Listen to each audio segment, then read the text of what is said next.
বিজেপির পরিবর্তন যাত্রায় তৃণমূলের জয় বাংলা স্লোগানকে ঘিরে চরম বিশৃঙ্খলার পরিস্থিতি সৃষ্টি হয় নদিয়ার কল্যাণীতে। পরিস্থিতি সামাল দিতে কার্যত হিমশিম খায় পুলিশ ও কেন্দ্রীয় বাহিনীর জওয়ানরা।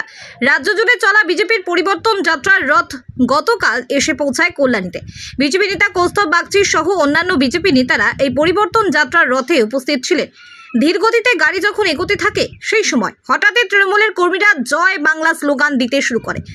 গাড়ির সামনে শুয়েও তারা বিক্ষোভ দেখানোর চেষ্টা করে। পরিস্থিতি ক্রমশ জটিল হতে শুরু করলে পুলিশ এবং কেন্দ্রীয় বাহিনীর জওয়ানরা যৌথভাবে পরিস্থিতি নিয়ন্ত্রণ করে।